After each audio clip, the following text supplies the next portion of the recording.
أعوذ بالله من الشيطان الرجيم. إن الله يأمر بالعدل والإحسان وإيتاء ذي القربى وينهى عن الفحشاء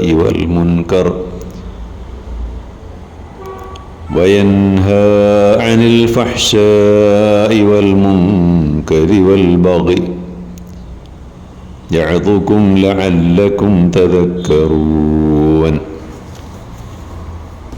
സൂറത്തുൽ നഹ്ൽ 90-ാമത്തെ ആയത്താണ്.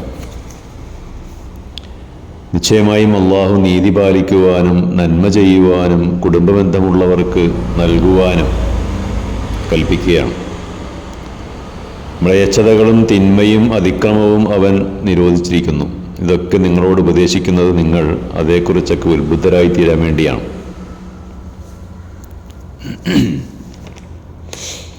മുസാ സല്ലമ വിശുദ്ധ ഖുർആനിലെ ചില ആയത്തുകളുടെ മഹത്വം വിവരിച്ച കൂട്ടത്തിൽ നന്മതിന്മകളുടെ പ്രാധാന്യം പ്രത്യേകം എടുത്തു പറഞ്ഞ ഖുർആനിലെ ആയത്താണ് ഇതെന്ന് പ്രസ്താവിച്ചിട്ടുണ്ട്. ഖുർആനിൽ നന്മതിന്മകളെ സമഗ്രമായി പ്രതിപാദിച്ച സൂക്തമാണിതെന്ന് അബ്ദുല്ലാഹ് ബിൻ മസ്ഊദ് റളിയല്ലാഹു അൻഹു പറഞ്ഞിട്ടുണ്ട്.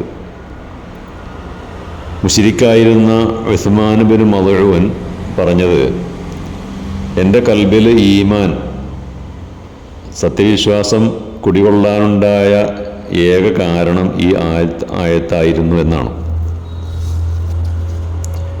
അള്ളാഹു മനുഷ്യ സമൂഹത്തോട് ശക്തിയായി കൽപ്പിക്കുന്ന ഒരു കാര്യമാണ് നീതി നിർവഹണം എന്നത്.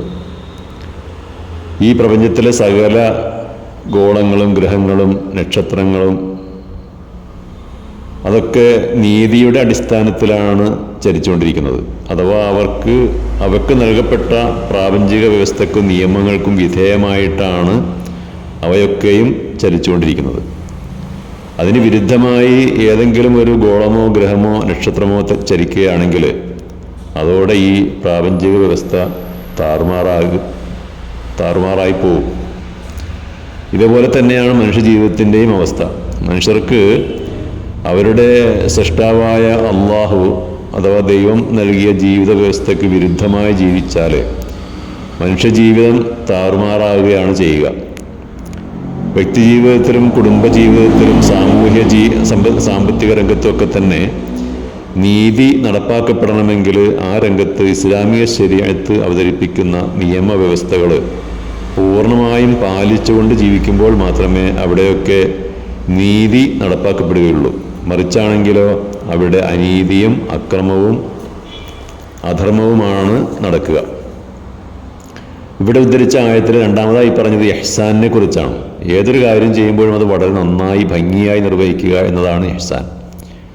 ഒരു മനുഷ്യൻ്റെ എല്ലാ കർമ്മങ്ങളും പ്രവർത്തനങ്ങളും അള്ളാഹു അല്ലെങ്കിൽ ദൈവം നോക്കിക്കാണുന്നുണ്ട് എന്ന ഉത്തമ ബോധ്യം ഉണ്ടാകുമ്പോൾ മാത്രമേ ഒരാൾക്ക് ഇഹ്സാനോടുകൂടി കർമ്മങ്ങൾ ചെയ്യാൻ കഴിയുകയുള്ളൂ.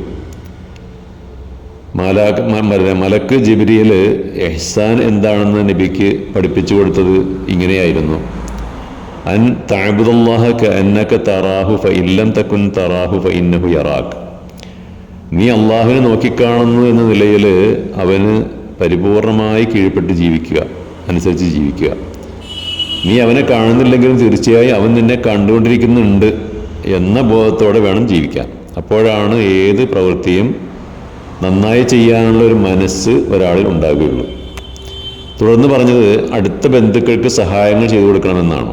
ഓരോ കുടുംബവും തങ്ങളുടെ ബന്ധുക്കളായ കുടുംബാംഗങ്ങളെ പരസ്പരം സഹായിക്കുകയും ചേർത്ത് നിർത്തുകയും ചെയ്യുകയാണെങ്കിൽ, അവരുടെ പ്രശ്നങ്ങൾ പരിഹരിച്ചു കൊടുക്കുകയാണെങ്കിൽ ഒരു സമൂഹത്തിലും അല്ലെങ്കിൽ ഒരു രാഷ്ട്രത്തിലും ജനങ്ങൾ ദുരിതമനുഭവിക്കേണ്ടുന്ന ഒരവസ്ഥ വരികയില്ല. പട്ടിണിയും പ്രാരാബ്ധവും നിർമ്മാർജ്ജനം ചെയ്യാനും കഴിയുമായിരുന്നു. അതുകൊണ്ടാണ് ഇസ്ലാം കുടുംബബന്ധങ്ങൾ അറ്റുപോകാതെ കൂട്ടിച്ചേർക്കണം എന്ന് പ്രത്യേകം എടുത്തു പറയുന്നത്. സമൂഹത്തിൽ അനിവാര്യമായും പാലിക്കപ്പെടേണ്ട 3 കാര്യങ്ങളാണ് ഈ ആയത്തിൽ ആദ്യം പറഞ്ഞത്. ശേഷം പറഞ്ഞ 3 കാര്യങ്ങൾ ആരും ചെയ്യാൻ പാടില്ലാത്തവയാണ്. അതാണ് വയൻഹ അനിൽ ഫഹ്ശാഇ വൽ മുൻകരി വൽ ബഗി. മ്ലേച്ഛതകളും തിന്മയും അതിക്രമവും അവൻ നിരോധിച്ചിരിക്കുന്നു. ഫഹ്ഷ അഥവാ മ്ലേച്ഛമായവ, നീചവൃത്തികൾ ചെയ്യാതിരിക്കുക എന്നതാണ്. വ്യഭിചാരം, സ്വവർഗഭോഗം, സ്വവർഗ വിവാഹം, പിന്നെ കൊലപാതകം, മോഷണം തുടങ്ങിയ കാര്യങ്ങളൊക്കെ നീചവൃത്തികളാണ്. രണ്ടാമത്തേത് മുൻകർ ആണ്. അതായത് മനുഷ്യർ പൊതുവെ വെറുക്കുന്ന മോശമായ എല്ലാ കാര്യങ്ങളും അതിൽ ഉൾപ്പെടുന്നുണ്ട്. മൂന്നാമത്തേത് ബഗി, മനുഷ്യജീവിതത്തിൽ അനിവാര്യമായും മാറ്റി നിർത്തേണ്ട ഒരു സ്വഭാവമാണത്.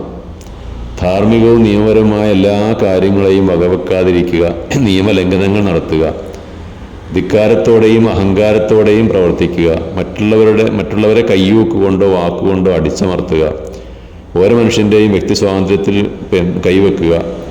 അപ്പോൾ ചുരുക്കി പറഞ്ഞ മനുഷ്യ സമൂഹം ശാന്തിയോടും സമാധാനത്തോടും കൂടി ജീവിക്കണമെങ്കിൽ 3 കാര്യങ്ങൾ യഥാവിധി പാലിക്കപ്പെടണം. മറ്റു 3 കാര്യങ്ങളിൽ നിന്ന് പൂർണ്ണമായും വിട്ടുനിൽക്കുകയും വേണം.